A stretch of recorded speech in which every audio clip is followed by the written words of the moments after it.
Olá, eu sou Bruno Furtado, do Super Esportes, e esse é o Clube dos Setoristas. Sejam muito bem-vindos a mais um espaço de debate sobre o futebol mineiro nas plataformas digitais dos diários associados.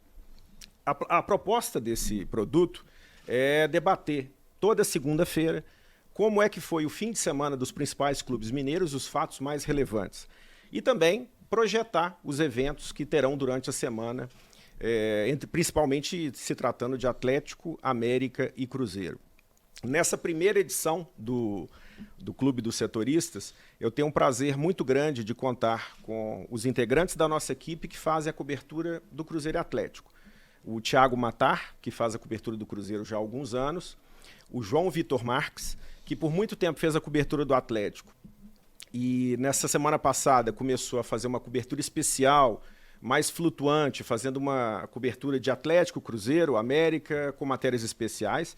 E eu tenho aqui também o privilégio de receber meu colega Cadu Doné. Só para deixar muito claro que esse podcast, esse programa, vai sempre ao ar às segundas-feiras, e nesse 9 de maio é o primeiro episódio do Clube dos Setoristas. Cadu, você que é o nosso convidado especial da vez, primeiramente, prazerão recebê-lo aqui nesse espaço. Pô, Bruno, o prazer é meu, um abraço para todos os nossos ouvintes, nossa audiência, é um privilégio essa estreia, estar com o João Vitor, estar com o Thiago, com você. Acho que a gente estreia depois de um final de semana especial, né, porque tivemos clássicos nos 2 dias, né? Um clássico nacional, um clássico regional.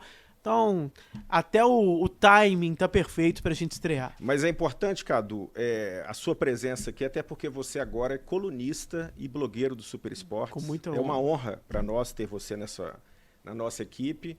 E vai ser muito bom aqui bater uma bola com você e falar um pouquinho desse fim de semana e das coisas que a gente tem pela frente.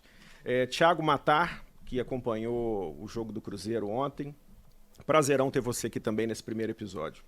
Prazer todo meu, Bruno, Cadu, João. A nossa audiência é sempre muito qualificada e vamos aí nos próximos minutos debater tudo sobre Cruzeiro, Atlético e América. Tá bom. E aí, João? Fala, Bruno. Boa tarde, bom dia ou boa noite. Depende da hora que você estiver acompanhando esse podcast. É isso mesmo. E aí, Cadu, Thiago, um prazer gigante estar aqui nesse primeiro episódio.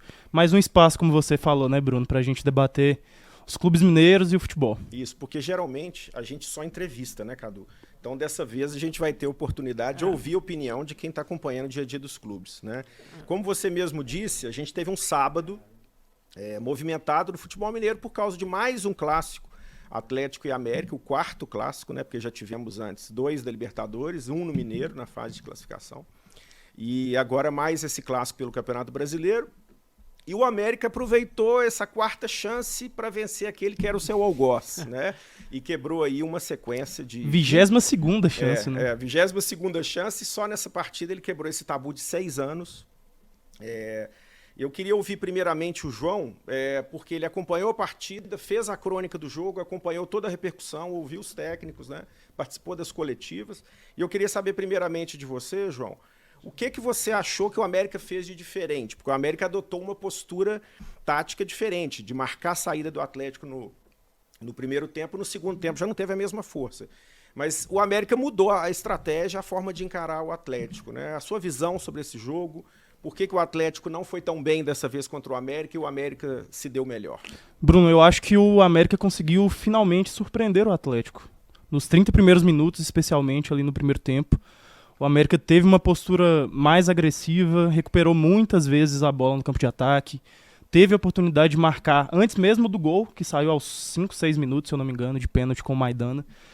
E esse movimento de pressionar mais, de ser mais agressivo, surpreendeu o Atlético. Especialmente porque se a gente considera que o Atlético não vive um bom momento defensivamente, o América soube explorar isso. Poderia ter feito mais gols, inclusive. E falando, né, especificamente sobre esse momento do Atlético defensivamente, já são 8 gols sofridos nos últimos 5 jogos.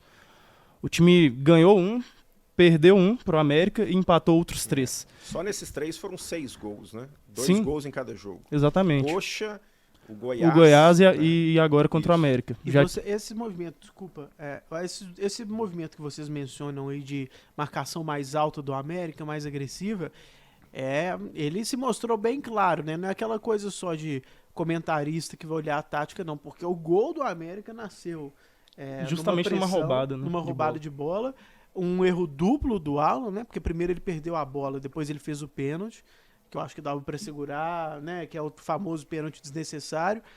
Mas realmente, o que vocês mencionam ficou muito escancarado do jogo, muito fácil de ver, e até o gol nasceu assim, tanto do ponto de vista do mérito do América, de subir a marcação, quanto do lado né, de crítica que a gente pode fazer ao Atlético de estar com dificuldade de sair com a bola. Aí uma coisa que eu tenho pensado bastante é o seguinte: o Atlético ano passado fazia a saída muito com o Júnior Alonso, que é um zagueiro muito qualificado para isso. Perdeu o Júnior Alonso no início do ano, da temporada. Mudou um pouco o sistema de saída. O Alan teve que, às vezes, começar ainda mais as jogadas do que antes. Agora o Júnior Alonso voltou. Sim. Então está retornando ao que era no ano passado, né? Será que essas mudanças repentinas, né, com esse vai e vem do Júnior Alonso, pode estar interferindo nisso? Será? Ô Cadu, eu vejo muito nesse sentido também. A gente tem visto o Alan caindo ou entre os zagueiros ou para fora do zagueiro que está pela esquerda, para liberar o Arana. Então tem esse movimento. A gente tem percebido o Atlético com um pouquinho mais de dificuldade para sair jogando. A gente viu isso, inclusive, antes nas rodadas iniciais do Mineiro. E muitas vezes o Turco falou, não, a gente está se livrando da bola, está fazendo lançamentos porque os gramados não são tão bons. É verdade que na Série A tem vários gramados que não são tão bons assim, só que não dá para colocar a culpa só no gramado. Acho que tem uma questão sistêmica mesmo, dos mecanismos que o time está tentando encontrar para sair jogando e às vezes não está dando certo. Até porque tem um ano que o Atlético é o time a ser batido no Brasil, então é um time mais visado, é um time que os adversários conhecem melhor. Inclusive o Turco ontem estava falando sobre isso e estava analisando esse momento do Atlético, essa inconsistência defensiva em algumas circunstâncias nos últimos jogos. E uma coisa que ele falou muito foi também sobre concentração e intensidade. O Atlético começou muito mal o jogo de ontem, claro que há méritos do América por conta disso. Desconcentrado, ele citou isso, né? Sim, e ele falou, não dá pra regalar 30 minutos, né? Não dá pra dar de graça, não dá pra dar presente 30 minutos de um jogo, de um clássico contra um time que é mais fraco tecnicamente e individualmente, mas é um time forte, é um time que tem um sistema que tá se consolidando com o Mancini. Sobre isso especificamente tem uma questão que eu lembro que Mano Menezes falava muito isso na época do Cruzeiro de 17, 18, sobre a dificuldade de você motivar um time já campeão, né? Assim, entrar num jogo contra o América na máxima intensidade talvez seja um desafio assim, para esse Atlético que ganhou tudo no ano passado. E falando sobre o América, Cadu, sob a ótica do América, também creio que essa marcação alta também é um processo de readaptação, né? Essa é uma característica dos times do Mancini. E o América, de certa forma, fazia isso na primeira passagem, com o Marquinhos fez menos, e agora tem um processo de readaptação com o Mancini para conseguir fazer isso bem, né? Agora, o resultado, ele reacende ainda mais essa questão da pressão que existe externa sobre o Turco, né? Por exemplo, internamente, o que se fala é que ele é bem visto, o ambiente é ótimo, a forma que ele lida com o grupo é super elogiada, né? Agora, no futebol tem o resultado e tem a pressão da torcida, ainda mais depois de um ano de ouro, né? O resultado voltou a reacender e ainda mais forte, porque foi uma derrota, com o mando do Atlético. E no momento em que o Campeonato Brasileiro não tem Palmeiras e Flamengo disparados, aquele cenário que todo mundo imaginava, e nem o Atlético na frente, né? O G4 é formado por times que não se esperava que iam estar brigando. É cedo ainda. Mas a sua visão em relação a esse momento que o Turco tem passado no Atlético, até relembrando, né, que o ano passado, a essa mesma altura, o Cuca também não era um cara consolidado e com resultados tão expressivos, né? Esse final da sua fala eu acho um argumento super sólido pra gente mostrar que é cedo pra avaliar o trabalho do El Turco, né? Nem precisaria disso, mas a comparação com o Atlético do ano passado, quando a gente lembra que o Cuca perdeu pro Cruzeiro na fase de classificação do Campeonato Mineiro, foi campeão em cima do América com 2 empates completamente insípidos, né? Sem sal. O Atlético não jogou bem, né? Os dois, o melhor ali dos 180 minutos provavelmente foi o Igor Rabelo.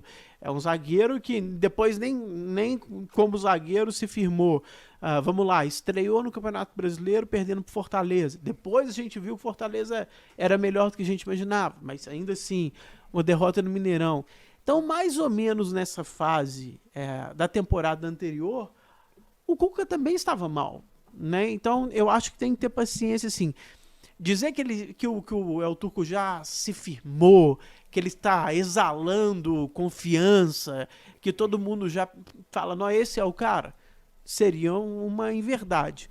Mas também cair para o lado oposto, acho que não é o caso, e acho que é o momento de ter paciência. Um aspecto que eu acho legal também, para jogar a bola para vocês, que eu acho que vai além de certo ou errado, bom ou ruim, é que uma coisa que se fala dele também é que ele não é um treinador que faz tanta questão de ser muito autoral, né? De colocar a sua assinatura de forma tão escancarada.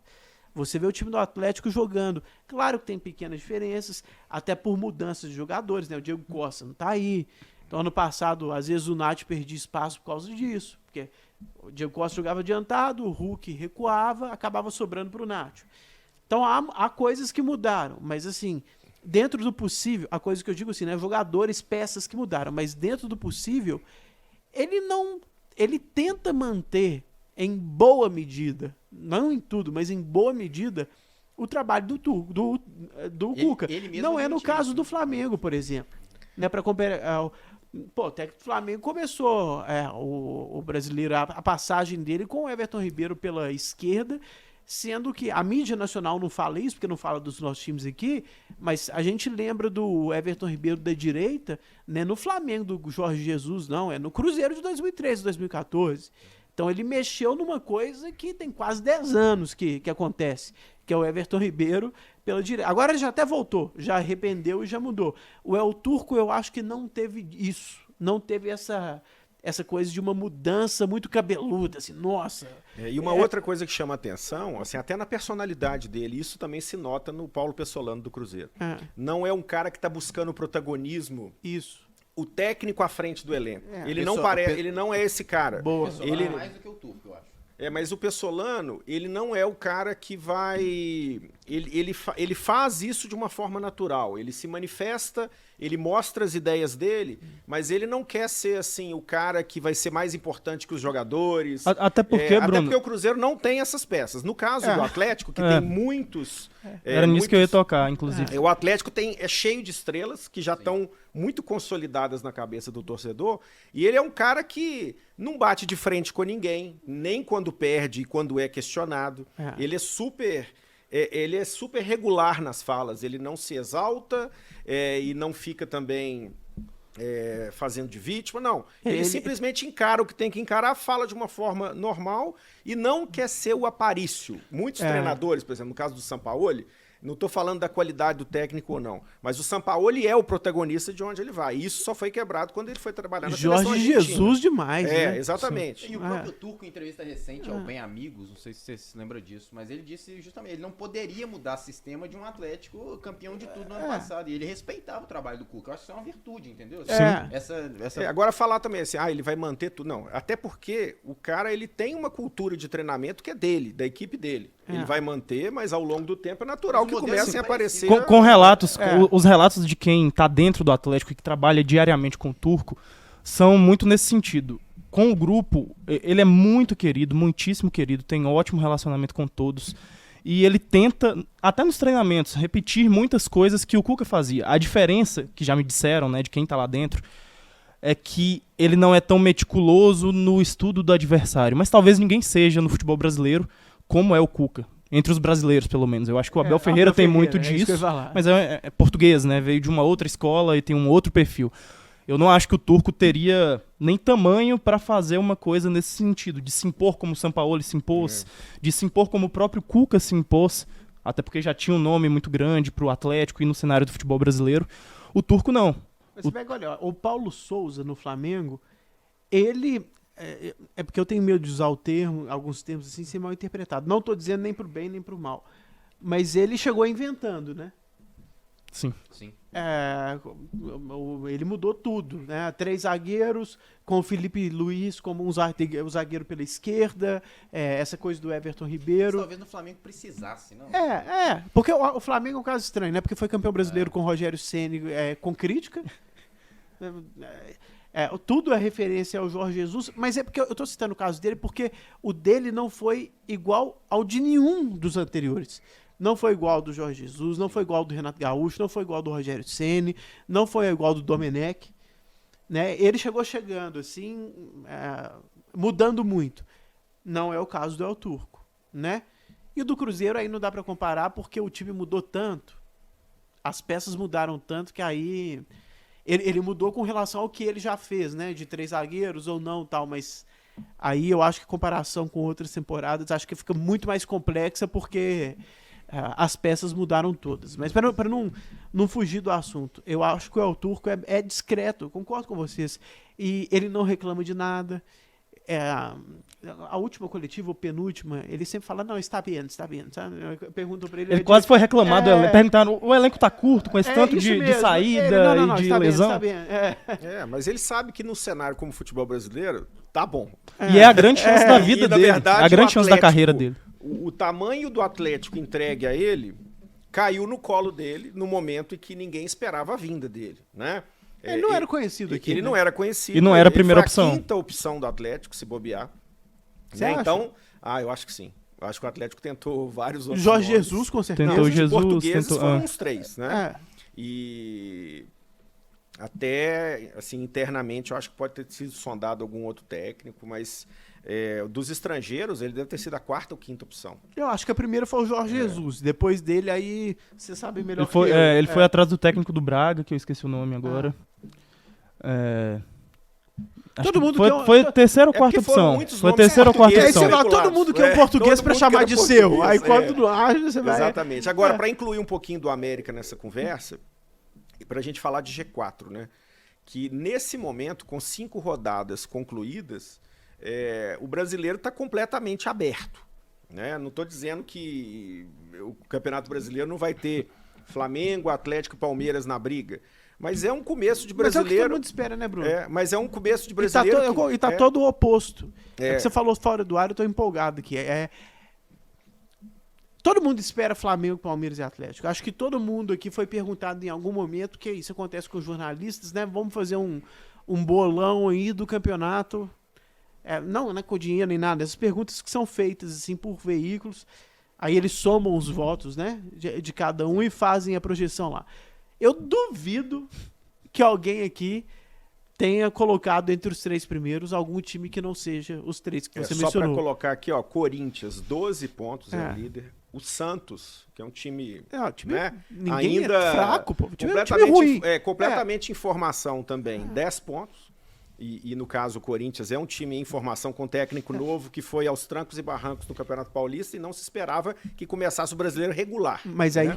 aí que a gente fez na nossa reunião de pauta aqui. Até o Corinthians, que tá surpreendendo, que pode não ser tanta surpresa assim. Que tem um português, porque né, pra se chamar já tem um português que já... Hoje em dia no Brasil já é meio caminho andar. Mas brincadeiras à parte, eu lembro que na temporada passada o Corinthians, ele contratou meio do nada, assim, né? Corinthians com muita dívida, um time sem menor condição de contratar, saiu contratando um monte de jogador. Parcerias caro. furadas, que depois mostraram... Eu lembro que eu falei em determinada na temporada passada, o Corinthians dormiu pobre e acordou rico. Porque nem tem a explicação, tem um mecenas, tem o Paulo Nobre, tia Leila, papai Menin, tem nada disso. Você acordou...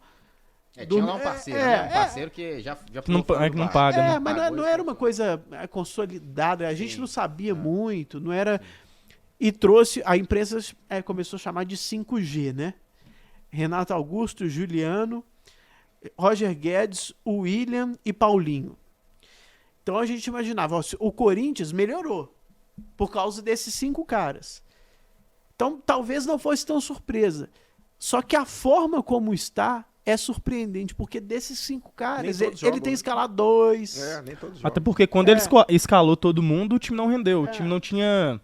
pulmão, né? Pra competir com os adversários. Você falava quando Sim. o Corinthians contratou esses 5 jogadores, porque todos de idade avançada. Só o Roger Guedes que tá exatamente. no momento ainda de ascendência na carreira. E ele gosta o técnico do Corinthians gosta de marcação-pressão, né? O Jorge Jesus, nessas polêmicas dele esses dias, perguntaram para ele qual que é o melhor dos portugueses que está no Brasil. Ele elogiou do Corinthians e falou porque ele é agressivo, ele marca lá em cima, ele corre. Com certeza não é o Paulo Souza pra ele, né? Não, e eu acho meio bizarro numa resposta. Eu acho estranho uma comparação com qualquer um que não seja o Abel Ferreira. E olha que eu tenho relativizações também, mas eu acho que é querer ser mais realista do que o rei.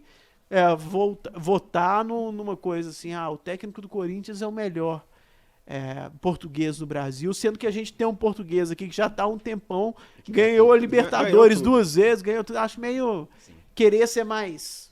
né? Guardar o status.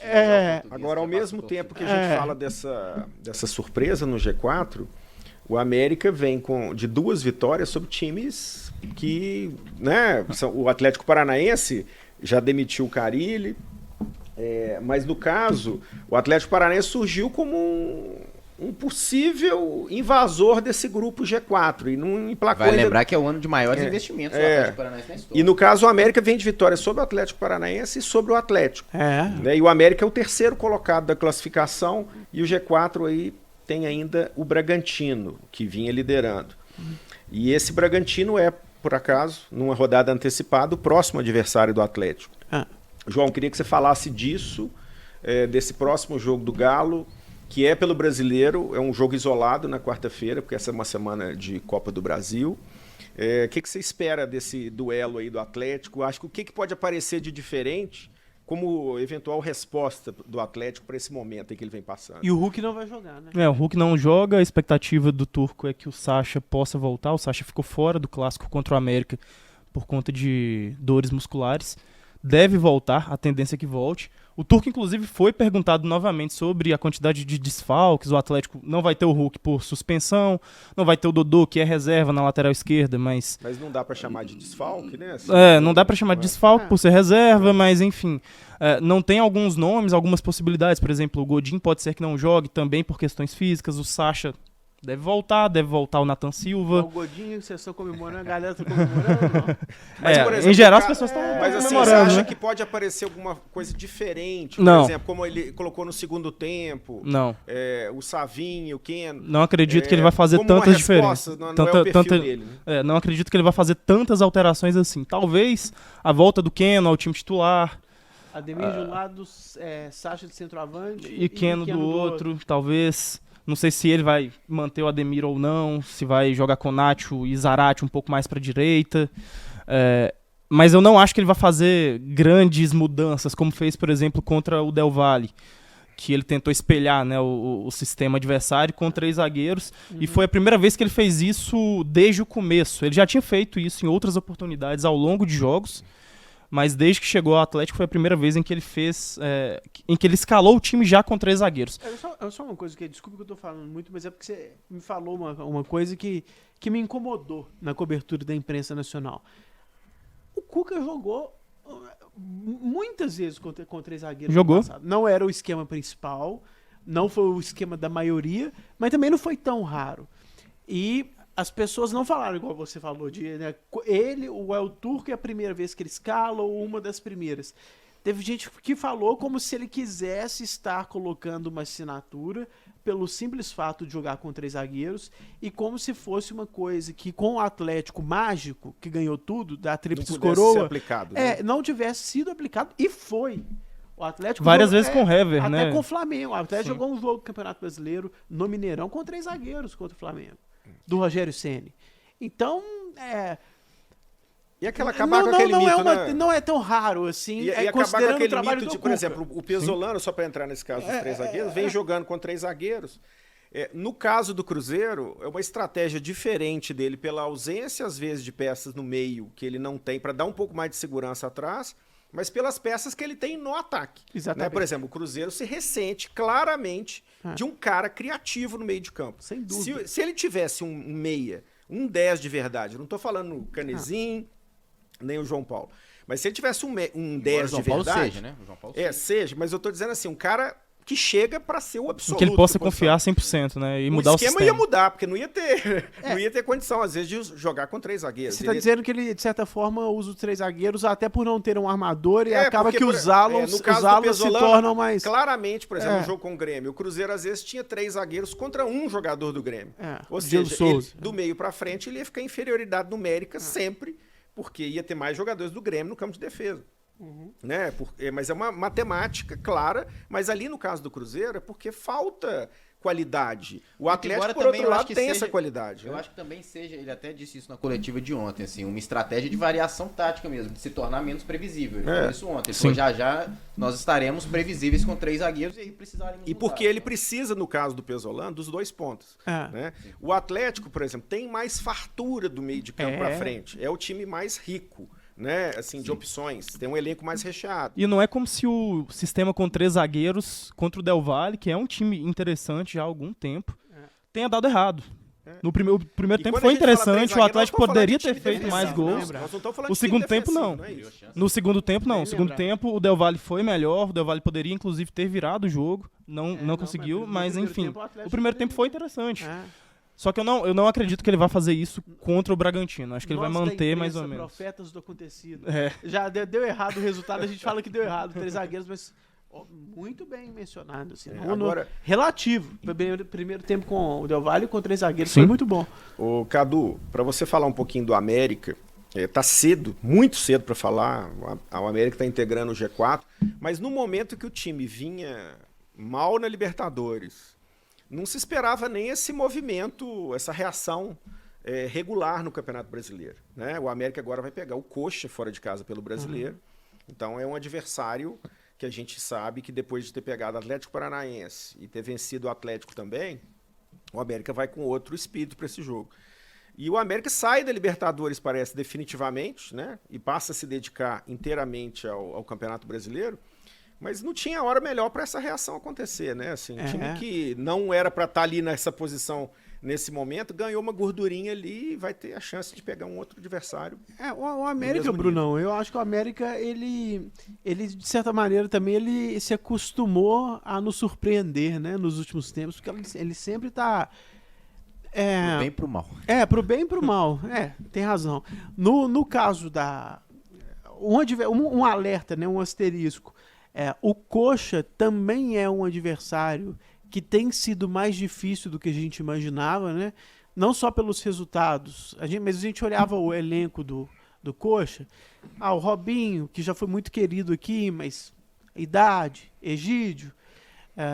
Você vê o Léo Gamalho, ele tá em bola de prata, na seleção do bola de prata. Eu não vi com a atualização dessa rodada, mas na anterior ele tava. É o vice-artilheiro, né?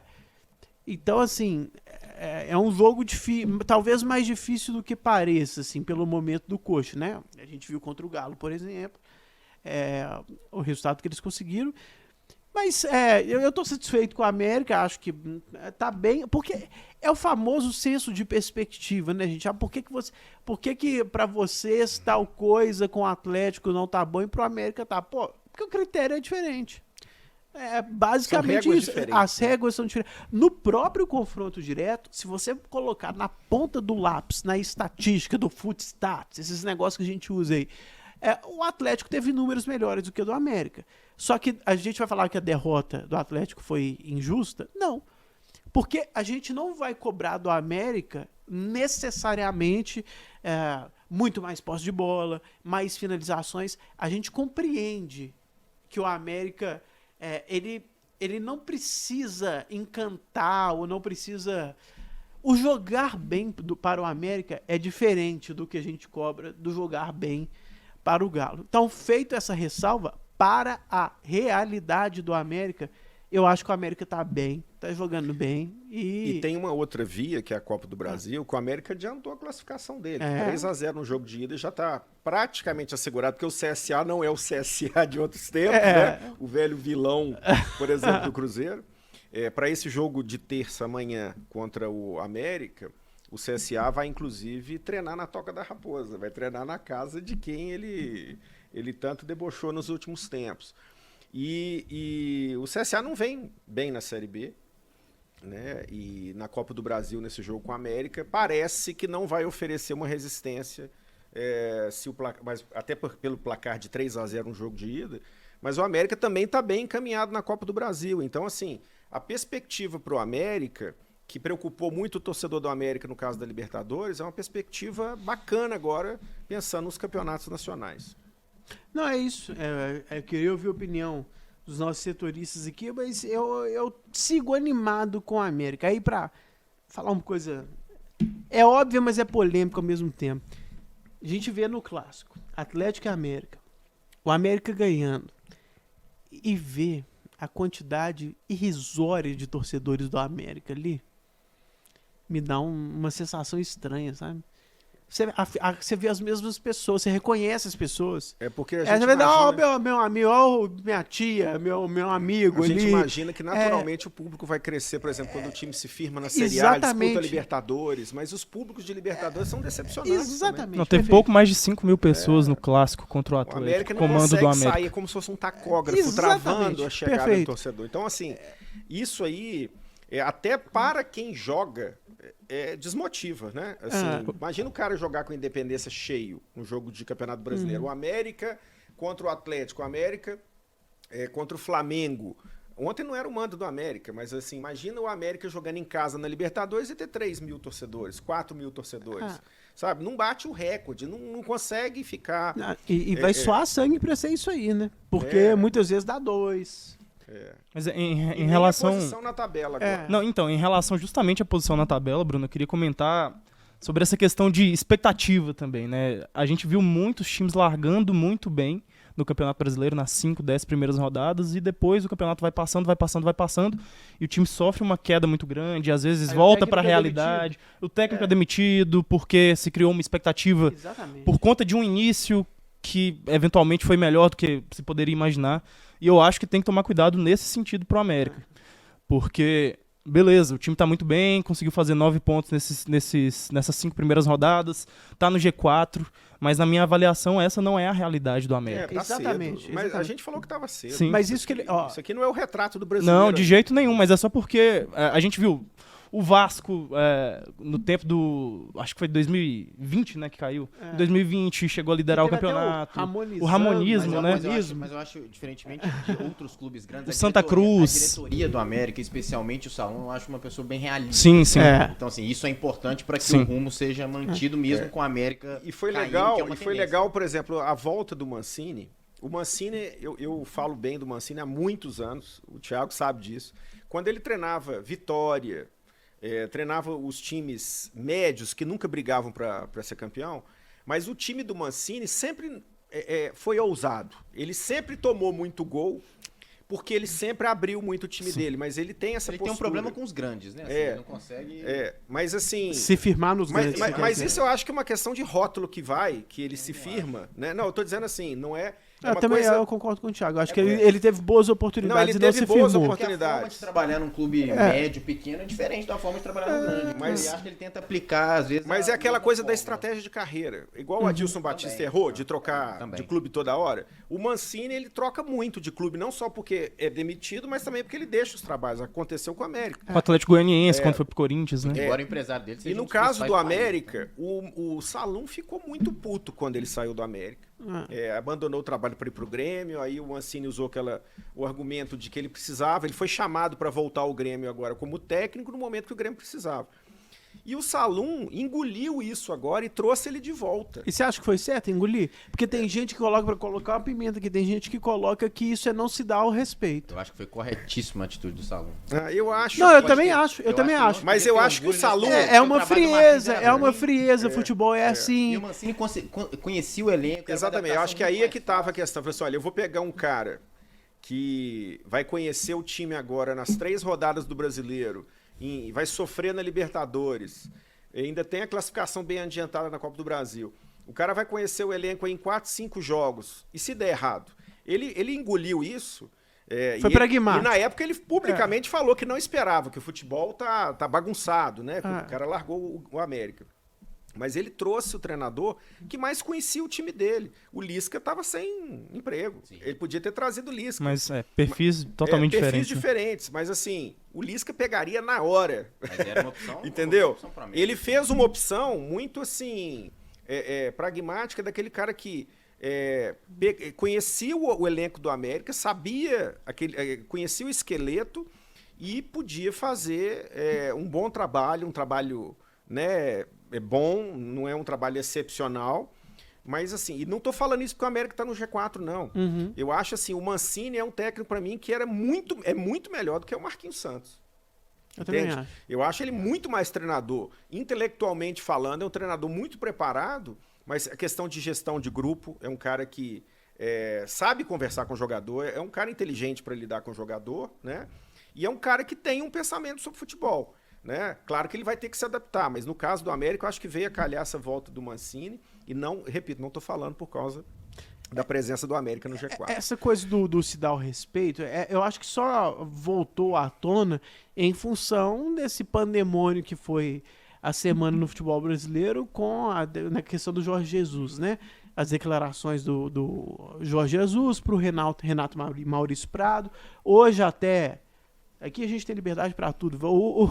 O Jorge Jesus vai no Bem Amigos, né? E eu tô esperando essa entrevista com afinco, assim, porque eu acho que vai ser, né? Vai dar um prosseguimento, vai ser um molho a mais para o que já virou o grande assunto do futebol brasileiro.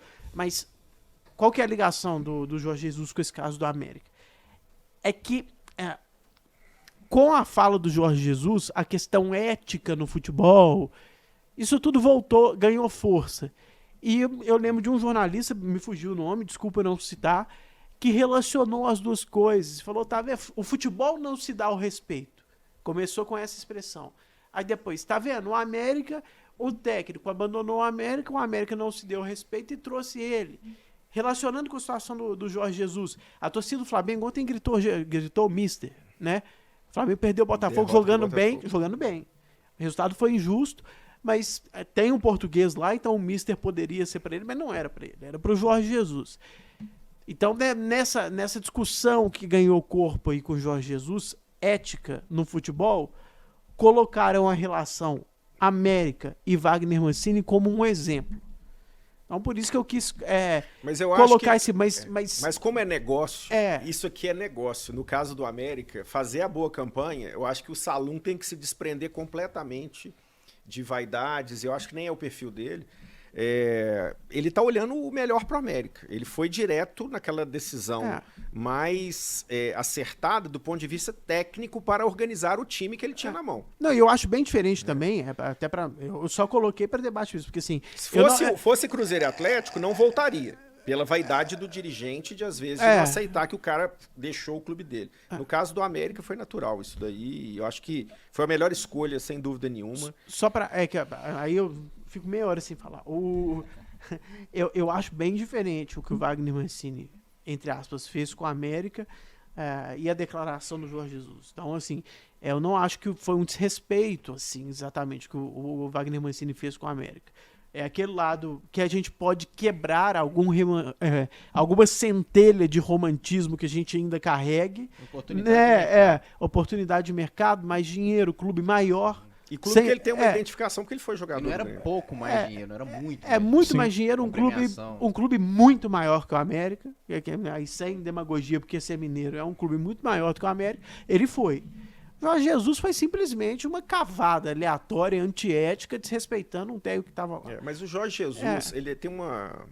o que se fala dele no Brasil não é bem o que se fala dele em Portugal, né? Ele é um cara respeitado em Portugal, mas ele é um cara bastante polêmico e tem decisões de carreira, e tem atritos com dirigentes nos clubes portugueses que se fala pouco disso aqui. Ele sempre foi um cara questionado por onde ele passou, pelas posturas dele. Então, pode parecer novidade pra gente que tá aqui no Brasil, mas ele não é um santinho, igual se imaginar, só pelo sucesso que ele teve no Flamengo. O Juque Furi fez um post, o título maravilhoso, que era mais ou menos na linha: Jorge Jesus, um talento em busca de um caráter. É sensacional, assim, o resumo. Mas pra gente virar um pouquinho a chave aqui e agora o Thiago vai ter que falar mais. Vai lá, Thiago. Vamos falar um pouquinho do jogo entre Cruzeiro e Grêmio, que o Cruzeiro venceu um jogo gigantesco, né? E eu faço uma análise muito assim, o Grêmio é um clube que recém caiu da primeira divisão.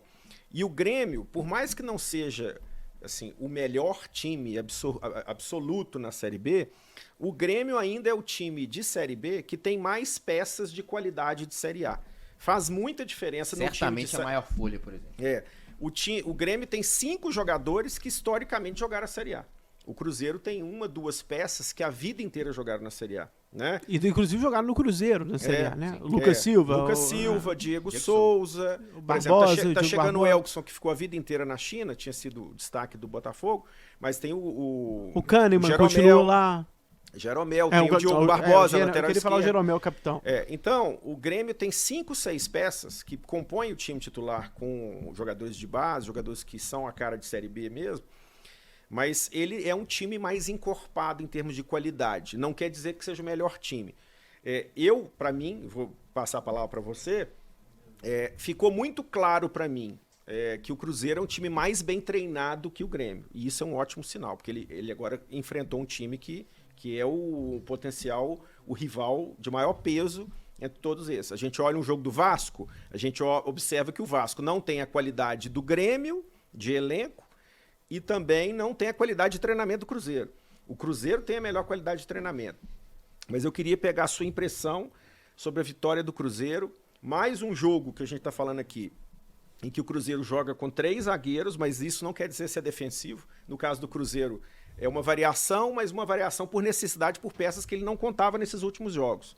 Né? Mas a sua visão sobre a vitória do Cruzeiro, 1-0 na Independência, com gol contra, mas que poderia ter sido atribuído. Bruno, eu acho que assim, mais do que a vitória, é importante ressaltar que esse é disparado o melhor momento que o Cruzeiro vive desde o rebaixamento. Concordo. Essa vitória é cercada de simbolismo, mas falando sobre o jogo em si, Cruzeiro teve um amplo controle da primeira etapa, embora não tenha tido muito volume ofensivo. E é uma virtude muito grande do Pessolano a gente observar que o Cruzeiro joga da mesma forma, utiliza a mesma estratégia contra o Grêmio ou contra a Tombense, né? Assim, contra o Tombense. Eu acho que o Cruzeiro fez um primeiro tempo muito bom, assim. O segundo, o time caiu um pouquinho, precisou... no primeiro tempo, o Cruzeiro não deu a menor chance ao Grêmio, né? A menor chance, né? O Grêmio, eu não sei, eu não vi estatística de posse de bola, mas o Cruzeiro... Não, o Rafael não fez nenhuma defesa. E no segundo tempo, o Cruzeiro também soube jogar defensivamente, assim, foi um destaque do Pessolano até, assim. Ele falou, de vez em quando a gente vai precisar jogar dessa forma, e o Cruzeiro soube jogar dessa forma. E ainda assim, no segundo tempo, o Rafael fez uma defesa no final do jogo. O jogo do segundo tempo foi chato. Assim, nenhum dos dois times jogou bem e tal. O Cruzeiro jogou bem no primeiro tempo, 1-0. Teve esse controle, entendeu? Assim. Mas é muito importante assim, a gente chamar atenção para esse momento do Cruzeiro. Assim. Embora o Pessolano ontem tenha mais uma vez ressaltado a importância de esquecer a história, tenha ressaltado que o Cruzeiro ainda vai oscilar e vai oscilar de fato, essa não é assim, esse não é um momento totalmente seguro do Cruzeiro, que a gente já pode dizer que vai subir.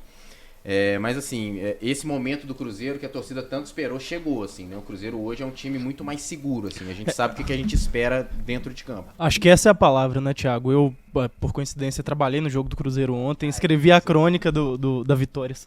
E um tempo que eu usei logo no título foi justamente esse, seguro. O time foi muito seguro no primeiro tempo, cedeu nenhuma chance ao Grêmio, a única intervenção do Rafael foi uma bola que ele teve que sair da área para evitar que o atacante do Grêmio chegasse, ele deu um bicão. Também tinha cobertura. Tinha cobertura. Você colocou exatamente. Segurança no título, não colocou? Sim. Eu cliquei na sua.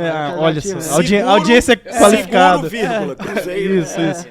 Que beleza, ótimo. E não era merchante seguro, era se referindo ao Cruzeiro mesmo. Então, e foi um time que, embora tenha recuado, sim, no segundo tempo, acho que até recuou um pouco cedo demais, mas não foi simplesmente recuar por estratégia. O próprio Pessolano falou que a ideia, a partir de agora, é fazer o primeiro gol e continuar. Continuar, mesmo se fizer o primeiro gol muito foi antes. Mérito do Grêmio. Sim, foi mérito do Grêmio. Esse é o ponto. O Grêmio tem um time com qualidade. Sim. Jogadores que entraram Banco no de segundo reserva. tempo seriam titulares. O Cruzeiro, por exemplo, ontem caiu muito com as substituições. O Mitkov entrou muito mal no jogo, enfim, cedeu muito espaço. O Mitkov ficou fora da curva no Cruzeiro no segundo tempo. Vários jogadores que saíram do banco de reservas do Grêmio poderiam ser titulares no Cruzeiro ou em outros times da Série B. Entrou o Campas, que é um jogador que foi muito bem no finalzinho do ano passado, mas depois caiu um pouco, virou reserva. Entrou o Elkson, que ainda não tá 100%. É um dos atacantes assim, mais bem pagos do futebol chinês nessa última década, né? Sim. Depois o futebol chinês teve a queda. Mas um ele sucesso era ele, estrondoso. Goulart É. e Hulk, até pouco tempo, na China, Sim. né? Eram as estrelas. Então, assim, o cara vem, você vê que o cara ainda, ele é forte, mas é um cara que ainda tá fora de forma, né? E o Tanto boi que não vai bandido? jogar. E o boi bandido? O boi bandido, esse sim chegou fora de forma. tá. E levaram ele pra churrascaria na apresentação, né? E eu acho que ele ficou lá até agora. O boi bandido chegou Não, esse cara- muito acima do peso. É o que o Pessolano falou no caso do Cruzeiro, que para jogar, o jogador tem que se dar o respeito, né? Ficou claro que o Giovani no Cruzeiro saiu porque não conseguia emagrecer. A declaração recente do Edu, a live Porque o Pesolano citava o Edu, falou assim, o jogador profissional tem que ficar no peso e manter isso em respeito ao nutricionista, ao preparador físico. No caso do Giovani, era a terceira temporada dele no Cruzeiro em que ele não conseguia emagrecer. Ele sempre se apresentava mais magro, mas não conseguia manter o peso durante a temporada. Claramente era o jogador de mais qualidade no meio-campo. Mas ele perdeu a vaga no Cruzeiro, foi pro Sport. Sim. Claramente isso ficou demonstrado. Cabe um debate também sobre essa qualidade, mas... Qual a Não, mas qualidade? A sim, qualidade dele. Do Giovani, Ah, a tá. qualidade técnica do Giovani, Ah, tá. eu, sinceramente... Não, ele era Mas eu assim, acho que as coisas se confundem de tal maneira, o físico hoje, Sim. que às vezes ele Ele imp- conseguiu utilizar ele- nenhuma, zero. ele impede de a qualidade que o cara realmente tem se materializar, entende? Porque o cara tá tão lento, tão Sim. fora do prumo, assim, que a qualidade que por ele tem fica exemplo, escondida. É o né? Walter. É. O Walter é um cara habilidosíssimo. assim, e Se a gente pula pro outro lado também, né? O próprio Atlético Vargas, durante certo momento na temporada passada, não estava 100% fisicamente, estava um pouco acima do peso, Depois ele tanto que secou, parou de né? jogar. depois ele secou. Depois ele entrou em forma e ganhou mais espaço com o Cuca, ficou mas importante. também não se firma, né? É o Não, cara não que- se firme. Acho que ele não vai ser titular do Atlético. Não vai ser titular do Atlético. Mas, assim, com regularidade, como é o Hulk, como é o Zarate, como é o Alan, como é o Jair, enfim. Não, quando voltar o Keno, vai ser. Vai ser- vai vai- ser o sim, Keno na esquerda exatamente. ali. Mas volta pro Cruzeiro, João. Vamos lá. Não, mas é isso. A gente segurança do consegue. Cruzeiro. A segurança do Cruzeiro, é isso. Acho que o time conseguiu emendar a terceira vitória seguida. Isso não acontecia desde Já são, desde na 2020, Série B, né? 5 jogos invictos. Sim. As 3 primeiras, né, quando o Cruzeiro estreou, tava com menos 6 pontos, ganhou as 3 e ficou com 3 pontos só. Então é o melhor momento e acho que isso de esquecer a história recente é muito importante mesmo. Esse discurso que o pessoal vem repetindo. Ele entende que agora a própria torcida comprou esse discurso e tá tendo um pouco mais de paciência. Foi uma coisa que ele citou na entrevista de ontem, depois do jogo. Falou que, olha, teve momentos que a gente precisou inverter a bola, teve que voltar no goleiro e recomeçar, e a torcida não demonstrou impaciência. E é isso. E a Acho que torcida nesse do Cruzeiro caminho... sempre teve uma dificuldade histórica de comemorar a vitória por 1-0, né? Assim, a torcida do Cruzeiro agora tem que aprender que vitória por 1-0 na Série B é Agora, Thiago, por exemplo, em relação a esquema, né? Desde que o Jajá e o Luvanor entraram no time, cada um joga aberto, eles invertem os lados durante o jogo. E agora o Cruzeiro está jogando com essa formação de 3 zagueiros. Quando ele voltar com o João Paulo, que ainda não tem previsão, e tiver o Canezinho, que no jogo com o Remo, quinta-feira, existe essa possibilidade dele voltar a ser relacionado, não sei se para começar. Você acha que quando esse meia estiver disponível, o que vai acontecer com o esquema do Cruzeiro? Bruno, assim, primeiro é difícil dizer até a data da volta do João Paulo, né? Passou por uma cirurgia, nem sequer na toca tá fazendo recuperação ainda, tá fazendo recuperação em casa, e o Cruzeiro não tem outro jogador com esse perfil, né? O Cruzeiro até tem o Daniel Júnior, mas assim, o Pessolano já demonstrou interesse de ter o Daniel Júnior mais como um ponta do que como um meia central. Eu, sinceramente, eu não esperava isso, mas depois de ouvir o Pessolano ontem falar sobre a necessidade de variação tática, eu acho que ele vai acabar voltando com 4-3-3. Assim. A gente ouviu muitos colegas do Futuri antes do Pessolano chegar, e eles sempre falavam assim, todos os trabalhos do Pessolano, o Pessolano usa um 4-3-3, né? Então, assim, eu acho que ele vai ter que dar um jeito ali de encaixar, quando ele entender que esse esquema está muito previsível, ele vai ter que dar um jeito de encaixar esse 4-3-3 com o Canezinho, por exemplo, jogando como um meia central, talvez adiantando um pouco mais, assim, é o que eu vejo assim de saída. Não E o tem muitas Rômulo de possibilidades. lateral direito. Não, eu acho que o Giovani vai acabar ganhando a posição. O Paes também pode fazer esse meia central. O pessoal já disse isso, assim. O Cruzeiro tem possibilidades, mas nenhuma delas, como a gente tá falando aqui nesse programa, é uma certeza como tem um Atlético, por exemplo. No caso específico do Cruzeiro, como a gente disse, essa formação é uma formação que supre uma carência de Mas não acho de que é meios mais. criativos, Mas eu né? não acho que é mais, entendeu? Assim, não sei se tá só suprindo, assim.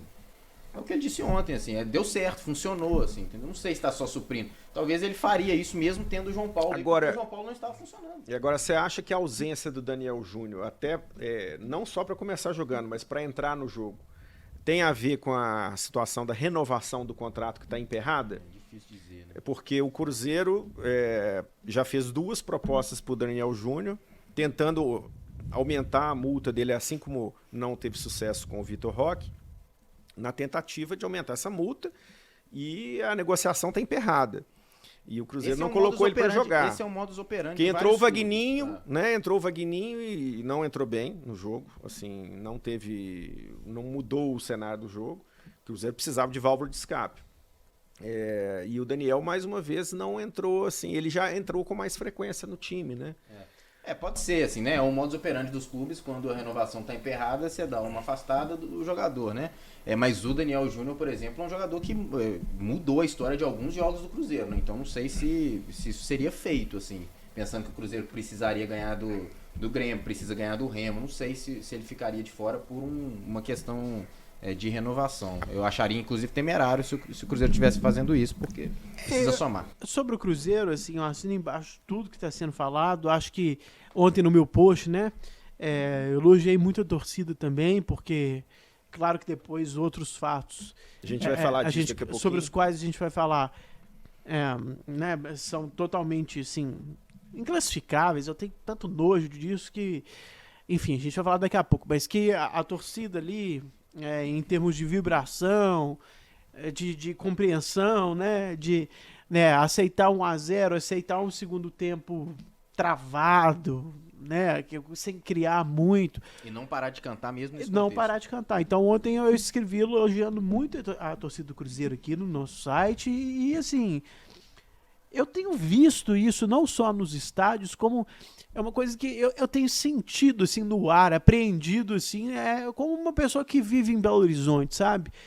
Batendo papo com cruzeirenses em todo tipo de local, todo tipo de setor. Eu tenho percebido o cruzeirense, sabe aquela coisa do forjado na dificuldade, que historicamente já foi associado ao Atlético, já foi associado a outros times. Eu tenho sentido isso no cruzeirense hoje como uma boa resposta. E ele viu que agora não tem outro jeito, ele vai ter que abraçar mesmo, né? E acaba que essa dificuldade faz com que haja um envolvimento maior. Acho que a importância do discurso também, assim, o Pessolano é o primeiro que falou sobre isso, assim, vamos esquecer a história, os últimos treinadores, vamos esquecer a história recente, né? Vamos lembrar do lado de trás. Agora, o Pessolano, como a gente estava falando do Mohamed também, falar da personalidade dele, ele é um cara muito firme no que ele pensa. Eu não vejo ele sendo um cara que quer ser o protagonista, né? Mas eu vejo nele uma personalidade assim que tem todo o diferencial para estar acontecendo isso agora. Não só do ponto de vista tático, mas ele é um cara equilibrado, sabe? Por exemplo, na época do Adilson Batista, era um ringue, né? Uma entrevista coletiva, era para lá e cá. O Luxemburgo tem isso, o Filipão tem isso. Ele é um cara que fica E ali... às vezes não tem por demérito de companheiros nossos, né? Quando deveria ter ringue, às vezes não tem porque um ou outro companheiro... Mas no caso... Eu falei demais. Né? Não falou não. Mas no caso do Pessolano... Eu tô dizendo que algumas vezes tem que ser duro e nem todo mundo nem é. sempre Sim. Sim. E ele especialmente tem uma personalidade assim que promove um equilíbrio na entrevista. É tão alto nível, foi uma descoberta tão positiva, eu acho, para o futebol brasileiro, um cara como esse, né? E assim, eu acho que o envolvimento dele é tão grande que ele não faria, posso estar enganado, o que o Wagner Mancini fez para assumir um clube nesse momento, não que seja maior que o Cruzeiro, porque o Cruzeiro está na prateleira de cima mesmo, mas eu estou dizendo assim, para pegar um time mais ajeitado economicamente, com maior Com potencial. pretensões maiores. Primeira né? divisão. Pretensões maiores, eu acho assim que ele tá vendo no Cruzeiro, e ele sabe do tamanho, a chance de se mostrar no Brasil e como um cara diferenciado, porque ele é de fato um cara diferenciado e essa equipe dele foi uma grande descoberta. E é um projeto que tem holofote para além de ser o Cruzeiro, né? Tem o holofote Ronaldo também, que para ele é importante, né? Assim, se mostrar internacionalmente porque ele tem interesse de objetivo de carreira. É uma grande chance da carreira dele. Assim, Eu só sobre o Cruzeiro, eu acho que eu concordo com tudo que vocês falaram, eu acho principalmente os elogios ao Pessolano, eu acho que assim, são essenciais, Mas só para ser um pouquinho também o advogado do diabo e dizer o seguinte, eu acho que a gente tem que manter um nível de ceticismo com relação ao Cruzeiro pela fragilidade do elenco. O técnico é excelente, foi uma descoberta. A torcida tem sido excepcional. Taticamente o time está interessante. Em vários jogos tem sido seguro mesmo. Mas com aqueles jogadores ali, você acha que dá pra ter... Mas esse advogado do diabo, acho que foi até o Pesolano, porque ele já falou isso mais de uma vez. Ele sabe o que ele tem na mão. Não tem um nível de talento ali que mesmo pra Série B, mesmo pra Série B, não te dá certeza. O grupo como um todo é limitado. Você tem quantidade de peças. E aí você vê um jogo totalmente intenso, o Cruzeiro já começa a sofrer com lesão muscular, entendeu? Então certamente oscilará. Eu fiz essa ressalva e parece que vocês concordaram. Sim, que é assim, eu acho que tudo isso que a gente elogiou pode se manter e as coisas começarem a dar errado para o Cruzeiro pela falta de talento do elenco. A torcida continuar maravilhosa, o técnico continuar essencial, mas que, cara... Mas o Cruzeiro passou a ter apresentações ruins ali há uns 5 jogos atrás. Até Pós-Mineiro, né? Pós-Mineiro. Porque todos os reforços que foram registrados também entraram e compuseram o time, então perdeu um pouquinho de identidade. Mas o elenco é modesto, né? Ele falou isso. Ele fez o papel que o Cadu fez agora nas 2 últimas entrevistas. Então, ele é plenamente consciente que o Cruzeiro vai oscilar muito. Agora, é só importante destacar que o Ronaldo tem dado inúmeros indicativos que o Cruzeiro vai se reforçar na janela do meio do ano, né? Então isso também é um ponto importante, né? Assim, e eu acho que a posição... E agora existe esse... Embora não seja muito esse poder de investimento. Tomara, né, gente? Tomara, porque a torcida do Cruzeiro não merece isso. Agora, o cara que, pra mim, nesse momento que o Cruzeiro tá vivendo, é a prioridade, é um bom jogador de meio campo, né? Um cara que tenha a intensidade que ele pede, mas que seja esse jogador que vai entrar... Não estou fazendo comparação, mas assim, eu estou dizendo assim, imagina um Everton Ribeiro, que no Flamengo é um cara que corre o campo inteiro também. Motorzinho, dinâmico. Mas que é um cara criativo. Tem que ser um perfil parecido. Né? Mas não... aquele clichê do camisa 10, né? Mas um 10 é um obsoleto, não aquele 10. Exatamente. Até porque o pessoal não permitiria. Então, assim, tem que ser o camisa 10 que encaixa no perfil. Que joga sem a bola, né? Agora, a gente falou de... O Nacho, eu acho isso. Às vezes, apesar dele estar sendo muito questionado, eu acho o Nacho com o talento de 10 e a dinâmica de um meio-campista moderno, digamos. Né? É isso que você está dizendo. E no futebol... As devidas proporções, gente. No futebol argentino, o Nacho, inclusive, atingiu um status no River que ele não tinha em outros clubes. Né? Ele era esse jogador, o operário mesmo do meio de campo. E depois é que ele se tornou o cara brilhante, num elenco brilhante. Mas para a gente não deixar de falar de classificação, assim como a gente falou da Série A, acontece agora um fenômeno na Série B que todos os times considerados favoritos estão no G6, né?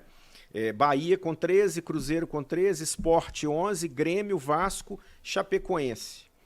Os times que, em tese, são os que têm maior condição, mais torcida, no caso da Chapecoense não isso, mas é um time que já vem de uma sequência importante de Série A, eles assumiram ali o protagonismo na classificação.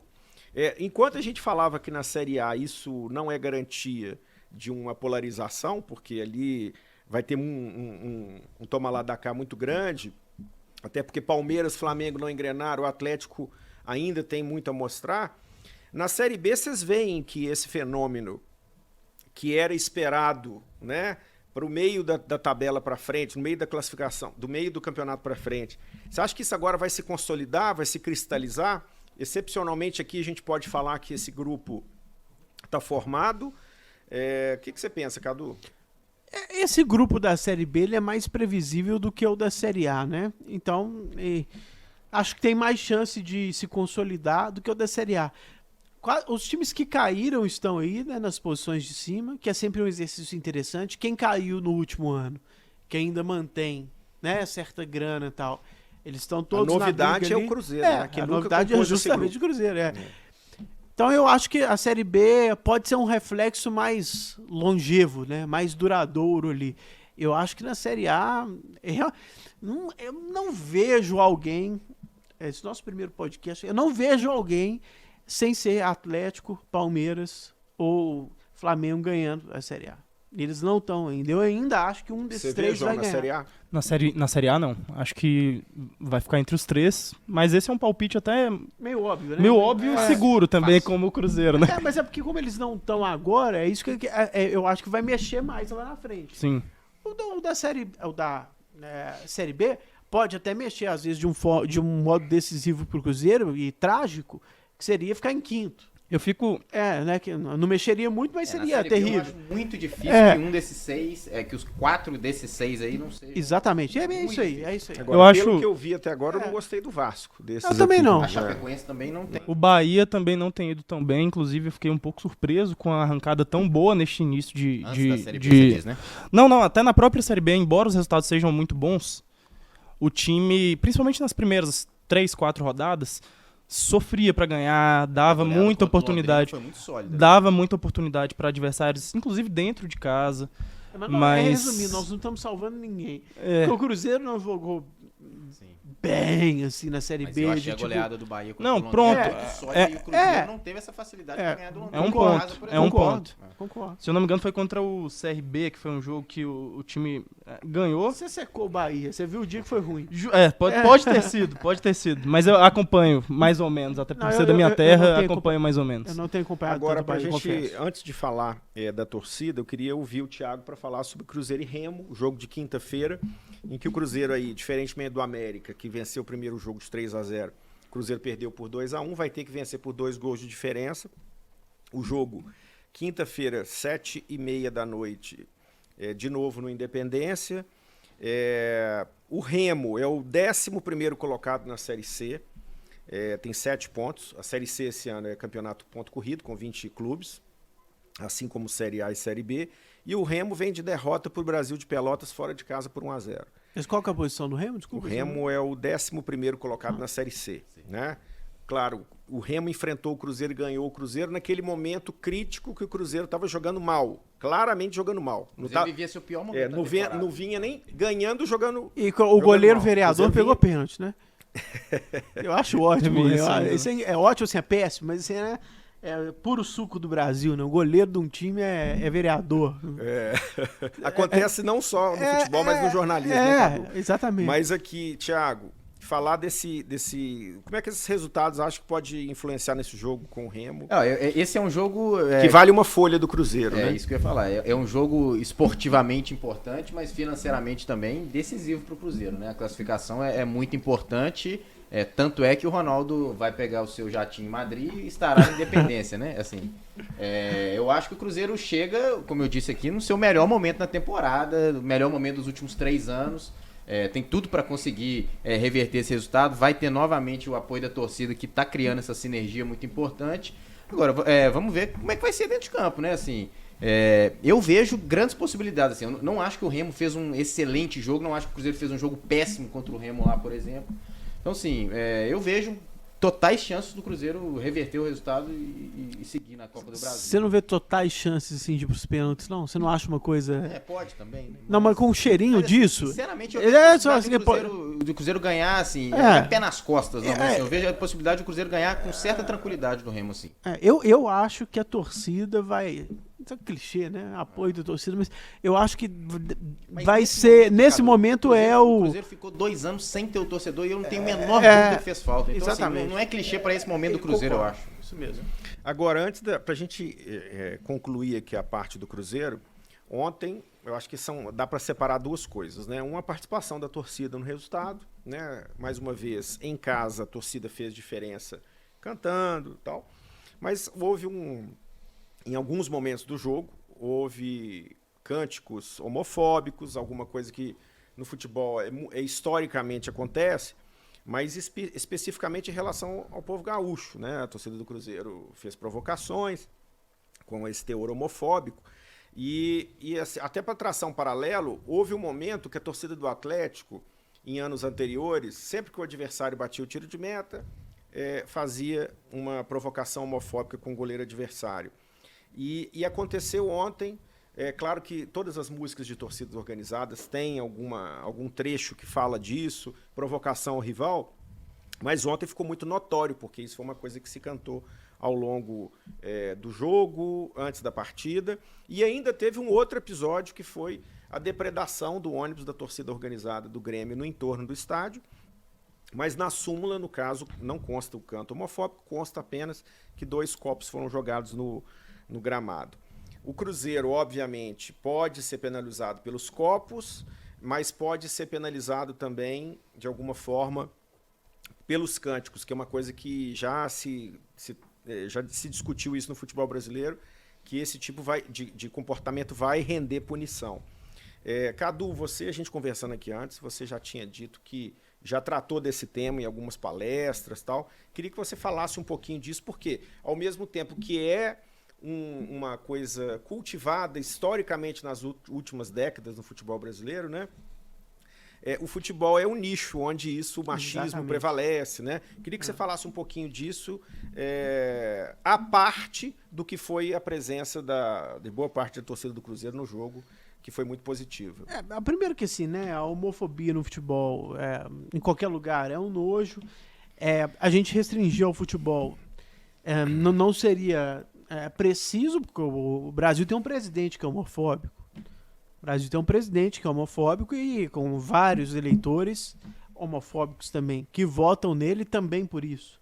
Ou por se identificarem, sobretudo por essa questão dos valores, né? Então não é uma questão só do futebol. Ao mesmo tempo, eu acho que o futebol, ele é o último refúgio da homofobia. Não que ela tenha acabado nos outros meios, mas que no futebol ela continua pior de certa maneira e que vai ser talvez um dos meios em que vai ser mais difícil de a gente erradicar essa ignorância. Porque é tão entranhado. A homofobia no futebol é tão enraizada, ela está em todas as músicas, ela está em todos os apelidos, né? Ela está na forma com que o cara usa na rede social. Então, assim, quando eu falo isso que eu vou dizer agora, tem gente que entende errado, mas é um fato. Tem gente que não se manifesta de forma homofóbica em nenhum lugar a não ser o futebol. O que, obviamente, não justifica ser homofóbico no ambiente do futebol. Tem que ser punido, né? Como um crime, como é em qualquer outro lugar. Mas o que eu estou dizendo é que, historicamente, há problemas sérios. Você falou ainda, quando eu dei palestras sobre esse assunto, eu ainda dou, você pega torcidas dos grandes times brasileiros que querem ter um viés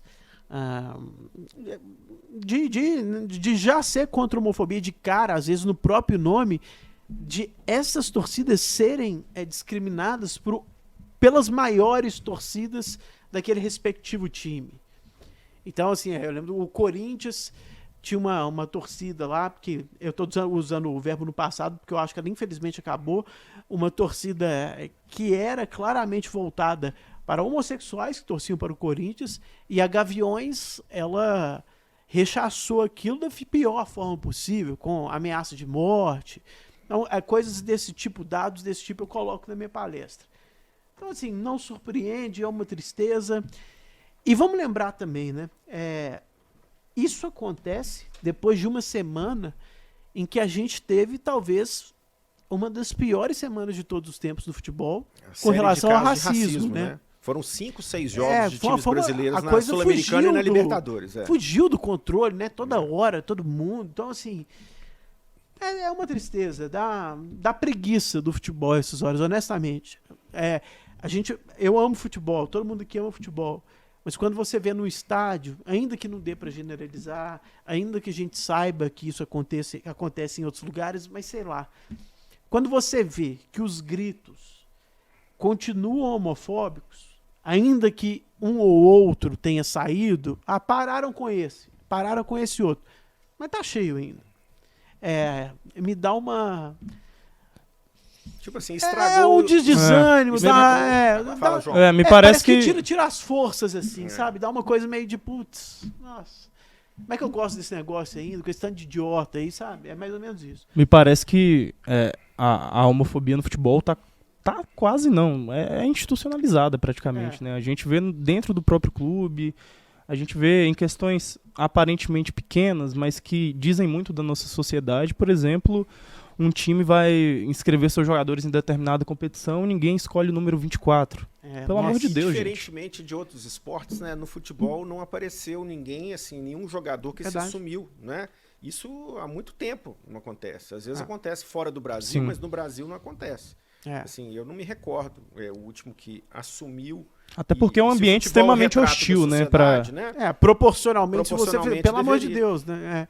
Mas é um ambiente meio que aprisiona isso, assim, talvez assim, os clubes também não deixem confortável aquele jogador que às vezes se declare. Esse exemplo desculpa falar, mas é porque eu vou lembrando, esse exemplo do número 24, eu lembro que quando o Richarlison, que agora virou comentarista, estava muito bem no São Paulo, aquela coisa que as torcidas fazem antes do jogo de gritar o nome de cada jogador na escalação, eles pulavam o nome do Richarlison.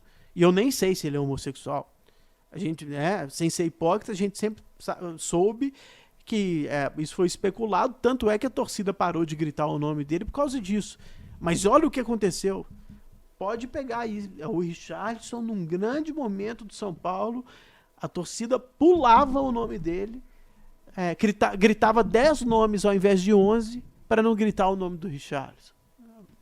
Uma coisa que me incomoda em relação aos clubes também, acho que nem foi o caso do Cruzeiro ontem, é quando o clube se posiciona contra a LGBTfobia para não ser punido. Não é simplesmente por isso, né? Não pode ser simplesmente por isso. Não é por uma convicção, não é um argumento. É uma reação. Que eu acho que aconteceu com o racismo no ano passado, com alguns clubes, não todos, mas alguns, meio que tipo assim, vai aquela tuitada protocolar ali, só pra gente não ser punido, não ter que pagar uma multa, não ter... Enfim, isso me incomoda profundamente também. Aqui, pra gente fechar essa primeira edição, esse primeiro episódio do nosso podcast, Clube dos Setoristas, vamos colocar o Cadu aqui numa situação um pouco tô ansioso pra essa hora. desconfortável. Não, Cadu, não. Não pode acabar agora aqui, já pode acabar aqui A agora. gente vai não? querer só respostas bem objetivas sobre temas assim não tão fáceis. Nossa senhora, vamos lá. Então, não que sejam polêmicas, mas é que exige às vezes uma análise. E você é bom de análise, você fala pouco, né, Cadu? Mas agora você vai ter que falar pouco de verdade. Mas a gente criou um quadro e vai criar outros quadros quando a gente receber sempre convidados, como o Cadu, receber outros colegas setoristas de Minas, do Brasil, até do exterior. Mas a gente pode colocar vocês na reta um dia também ou não? De vez em quando sim. Né? A gente pode inverter, a gente pode fazer isso aí. Tomara. O dia que eu não estiver aqui. Nós não vamos ficar amenizando aqui para a turma, não. Mas a gente criou um quadro que a gente já fez em várias entrevistas em outros produtos que a gente tem. Mas quando os entrevistados são os esportistas, né, são os protagonistas. Mas a gente vai fazer com o Cadu, que é o quadro Pinga Fogo. Então, o João vai fazer algumas perguntas bem diretas e a gente quer saber a opinião na lata do Cadu para a gente colocar esses cortes aí e oferecer para o nosso... Vamos lá, João. É a hora do print, viu, Cadu? Lembra que eu elogiei seu bigode. Né? Muito obrigado. O único, talvez. Então, vamos lá. Vai começar o João com Pinga Fogo com Cadu Doné. Então, Cadu, vamos lá. Para resumir, a ideia é que a gente faça essa pergunta e você responda no mínimo de palavras possíveis. Tá.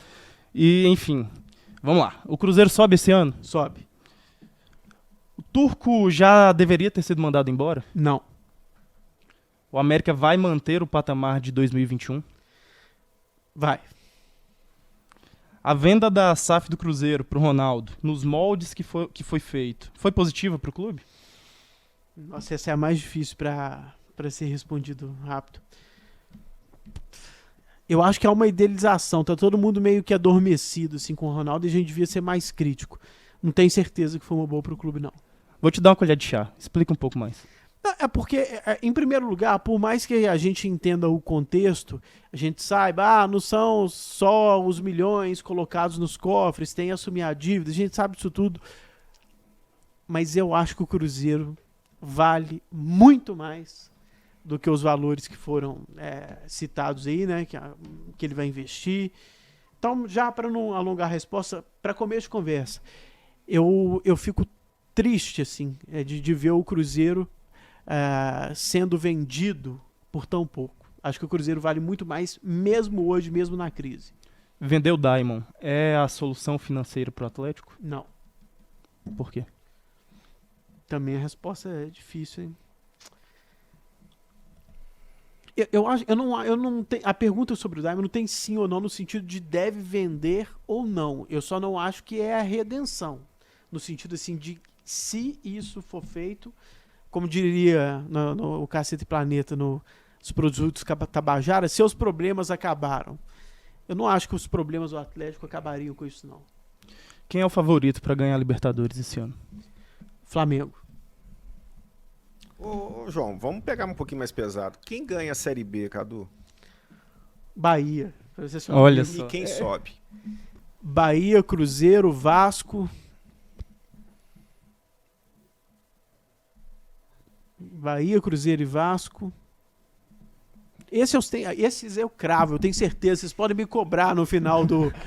O quarto acho que vai ser uma briga mais... E quem ganha a Série A e o seu G4? Não, e o da Grêmio, Série A? né? O Grêmio é o Grêmio. Não, acho que o Grêmio vai ser até campeão. Acho que é porque eu coloquei o Grêmio tão à parte. Bahia ou Grêmio? Não, Grêmio, Bahia, Ah, Cruzeiro e Vasco. E na Série A, Cadu, quem ganha o campeonato? Eu acho que não sai de Atlético, Palmeiras Quem e ganha o Flamengo. campeonato, Palmeiras. E E olha que começou pessimamente, tá lá embaixo. Tô apostando uma recuperação avassaladora do nosso o seu Abel. G4 da Série A? Palmeiras, Flamengo, Atlético e Corinthians. Bacana. Ô, Cadu, eu queria agradecer muito a sua presença aqui hoje. Você sabe que eu sou admirador do seu trabalho de longa data. Que Nós não estamos isso? falando aqui do Rasgando Seda, né? É. A gente sempre conversa fora do microfone. Eu sempre admirei seu trabalho quando a gente nem era próximo e nem convivia, né? Mas assim, eu queria agradecer muito. Eu acho que você agrega muito, tá? Foi um ótimo reforço que a gente teve para o blog.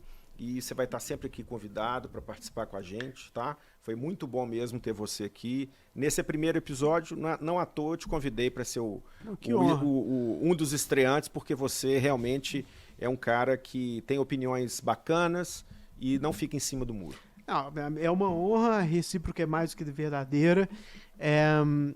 Para não ficar em coisas assim muito fáceis de serem ditas, em geral, eu acho que eu fiquei muito mais conhecido na minha carreira por causa do rádio. Mas eu sempre gostei mais da imprensa escrita, seja no impresso, seja nos sites. Eu acho, em geral, o nível nos sites, né? O site que eu tô falando é importante, né? Blog que, aliás, tem acontecido muito nas coletivas e me incomoda um pouco. Tem que democratizar, mas não colocar um cara lá para falar. E aí, nós perdemos de não sei, sabe, essas coisas. Então, assim, eu prefiro... Em geral, eu acho o nível de jornal impresso e de quem escreve melhor do que o que a gente tem em rádio, que é de onde eu amo rádio também, mas que é o que eu fui mais associado. Então, trabalhar com vocês, para mim, me dá a impressão de que eu estou... E não só a gente aqui, tô falando a redação toda e tal, de que eu estou bem acompanhado intelectualmente. E também por uma coisa que é um defeito da nossa imprensa, que eu acho que aí vale para outro podcast. Tem gente do rádio que se considera radialista e não jornalista. E aí, para mim, já é um erro de princípio, a não ser em posições muito pontuais. Vá lá que para o narrador e um ou outro repórter, você possa aceitar, esse cara vai ser o showman. Tudo bem. Mas todo mundo, todos os repórteres, aí não, né? Então, por essas e outras, eu fico mais feliz de estar ao lado de quem escreve do que de quem fala. Mas naturalmente a imprensa... Você vê que eu já falei um negócio assim, pesado, né? Mas a imprensa escrita, assim, por uma experiência própria, ela aprofunda mais. Isso. Eu acho que para que isso você exige uma qualidade diferente, assim como uma habilidade diferente tem o radialista, né? O radialista que você citou. O rádio exige uma habilidade. É um talento diferente. Uma habilidade que eu não tenho, né? Eu não sou um radialista, um apresentador de rádio. Isso aqui é um programa de jornalistas, né? Então, perdoe aí nosso ouvinte por alguma rateada, mas a TV exige uma técnica, o rádio exige. No caso da imprensa escrita, exige um português melhor, né? Um senso crítico maior. Eu acho que é bem isso que você... Eu me formei para ser sacou. jornalista. Quando você ouve no rádio, eu não sou jornalista, eu sou radialista, eu não me identifico com isso. Então, sem juízo de valor. Porque é necessário você ter muito talento para ser um showman. Mas eu formei para ser jornalista, não para ser... E o jornalista showman. Pode trabalhar em qualquer mídia, né? Cadu, um prazerão. Obrigado prazer é pela meu. sua visita. E a gente vai estar junto. junto sempre, tá? Aí, ó. Queria agradecer também ao nosso Thiago Matar, setorista do Cruzeiro. E olha que eu falo isso, Thiago é um setorista com visão crítica, Que tem que ter. que é um ótimo apurador de bastidores da política e do mercado, né? Você é meu amigo. Você vai revelar o apelido hoje, não, né? Amigo, você é meu amigo. Mas eu acho que o setorista tem que ter essa cabeça. Nunca estar alinhado com um lado ou outro, estar alinhado com o compromisso que ele tem de dar a notícia bem apurado. O Thiago faz isso muito bem há muitos anos na cobertura do Cruzeiro. Aliás, Para mim é uma referência mesmo. Eu fui setorista do Cruzeiro por 11 anos. mais uma polêmica e mais um sincericídio, né? O que fizeram com o Cruzeiro, saquearam o Cruzeiro, acabaram com um dos maiores clubes do Brasil, sexta maior torcida. Bom tocar nesse assunto, viu, Cadu? Nós não vamos render muito não, mas a gente precisa falar um pouco disso também. O Cruzeiro Antes de fechar. o Cruzeiro acabaram com o Cruzeiro, né? Acabaram, uma forma de dizer, porque um clube que tem a torcida que o Cruzeiro tem não vai acabar, mas entre aspas, acabaram com o Cruzeiro, saquearam o Cruzeiro e a imprensa nacional meio que sapateou em cima da imprensa mineira, né?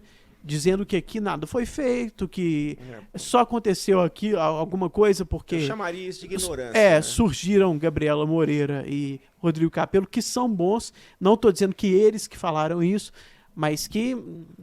calma lá, né? Eu até acho que, em geral, a imprensa mineira foi dócil demais. Mas longe de eles terem descoberto a pólvora. E por que eu estou falando isso? Porque no impresso...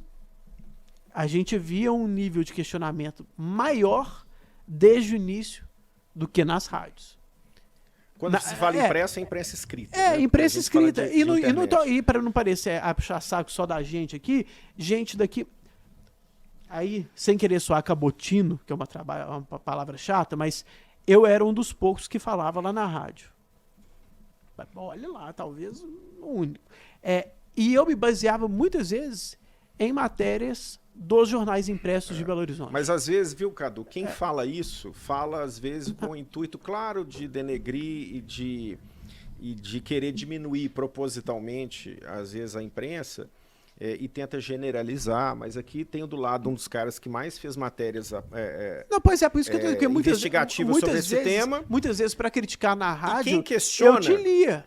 E quem questiona, né, eu fico muito à vontade por isso, é só pedir a lista das matérias. Eu apresentaria 200 links, no mínimo, desse caso todo, porque a gente tinha matéria todo dia e matéria com o dedo na ferida. Sim. Então, muitas vezes, a fonte que revela, ela vai para o veículo nacional. Exatamente, dá de mão pela beijada. projeção, Dá de tá? mão beijada. E a gente não tem problema nenhum em reconhecer o mérito do Rodrigo e da Gabriela. Claro, isso não isso- quer não, dizer não, que isso- a imprensa mineira não fez nada. Eu Eles escrevi, tiveram o mérito de dar. eu escrevi na coluna seguinte a matéria deles, que eles mereciam o Pulitzer. Depois eu falei, pô, acho que eu exagerei. Menos, né? Mas eu cheguei a dizer isso, né?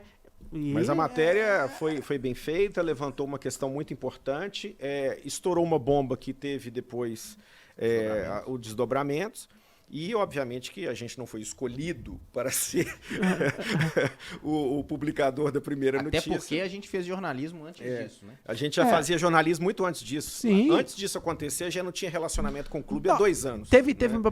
para ser o que eles falavam, o que falam da imprensa mineira, teve gente da imprensa mineira que eu repito, em geral, eu acho que foi dócil e foi péssima nesse tratamento com essa turma do Cruzeiro, mas ao mesmo tempo, sem generalizar, tinha gente daqui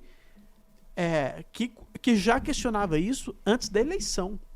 Para o torcedor, isso aqui é um debate de setoristas, mas para o torcedor saber, nós não temos relacionamento amistoso com a clube A ou B. O nosso relacionamento é profissional, distanciado dos clubes e, no caso específico do Cruzeiro, com aquela diretoria especificamente, a gente praticamente não tinha relacionamento. O Wagner nunca me deu uma entrevista. Há quase 2 anos, a ponto de a gente ter sido bloqueado, não tinha nem acesso a essas pessoas e não tinha nem a abertura do clube, porque a gente era o veículo mais crítico. E a gente sempre foi o veículo mais crítico. Desde 2000, quando o Super Esportes foi criado, o Super Esportes é o veículo mais crítico de Minas Gerais, sem dúvida nenhuma, e que faz a cobertura, a melhor cobertura. Eu também acho, mas eu acho que... Eu não vou ficar em cima do muro em relação a isso. Eu também acho isso, mas eu acho que no caso do Cruzeiro é mais importante citar, porque ali muita gente da imprensa nacional, até gente boa, mas infelizmente escorregou nisso. É bom a gente fugir dessas dicotomias, né? Às vezes a gente critica alguma coisa, o cara fala que não gosta de tal. Não é isso. Tem profissional que eu acho maravilhoso, né, que trabalha ou no Rio ou em São Paulo, que disse de forma exagerada que nada foi feito na imprensa mineira. Mas isso é ignorância. Não é só ignorância, mas é uma estratégia de tentar diminuir. E às vezes porque é uma pessoa que perdeu prestígio e meio que perdeu a linha e o mínimo de bom senso. E também o pior que teve gente da imprensa mineira que falava isso e ele mesmo não fez nada e ele mesmo fazia programa que fazia propaganda para o Cruzeiro. Então, enfim, pessoas estejam em outro lugar. Mas, Cadu, muito obrigado. Thiago Matar, a gente se alugou um pouquinho aqui, mas acho que foi um primeiro episódio muito proveitoso. Eu gostei. Né? Isso aqui não é um papo furado, isso aqui é justamente para a gente mostrar o lado do setorista, mostrar quem são as pessoas e para que eles também possam opinar e falar um pouco, e vai ser um espaço de debate muito bacana. João, que muito tempo fez uma cobertura excepcional do Atlético, jornalista crítico, baiano de Brumado, né? Baiano de Brumado, por isso ele conhece tão bem o Bahia. Mas tem muito orgulho de ter o João na equipe, que é um repórter assim completo. Cada repórter tem um perfil, as pessoas vão conhecer ao longo do tempo cada pessoa. O João é um cara completo, que tem uma cultura muito grande, é um cara tem uma capacidade muito grande de sensibilidade de produzir matérias excepcionais. Não à toa, nesse momento, ele está saindo da cobertura do Atlético e vai passar a fazer matérias especiais para o Super Esportes, não só matérias que têm uma pegada bacana de audiência, mas matérias assim que demandam uma apuração mais longa, uma apuração mais longa, de uma consciência social, um cara que tem uma visão macro, né, da sociedade. Então o João é muito importante. Muito obrigado por ter participado desse primeiro episódio. Agradeço pelas palavras. Seu bigode está fazendo um não bom tire sucesso. O bigode. Não vou tirar o bigode. Obrigado, gente. Muito obrigado pelas palavras, viu, Bruno? Não críticas, mas o seu bigode ficou jamais. Muito obrigado. Tá. E eu agradeço a quem teve um pouquinho de paciência de acompanhar a gente até o final. Até aqui, né? Você é um herói, parabéns.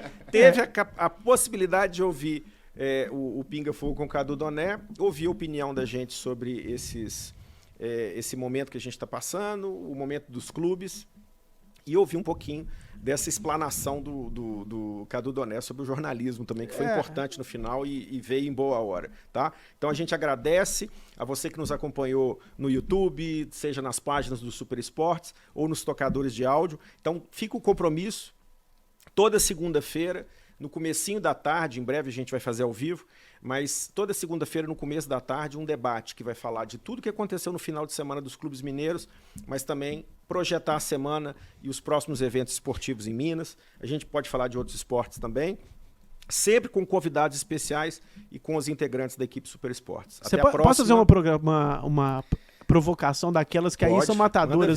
Agora, para terminar, Cadu. Eu acho mais fácil quem escreve bem fazer um bom podcast do que quem é showman escrever alguma coisa. mas é complexo, mas os dois são difíceis. A gente vai se ajeitando aqui, Cadu. Mas agradeço então a todos que participaram, Cadu, João, Vitor Marques e Thiago Matar. Um prazerão e até a próxima, pessoal.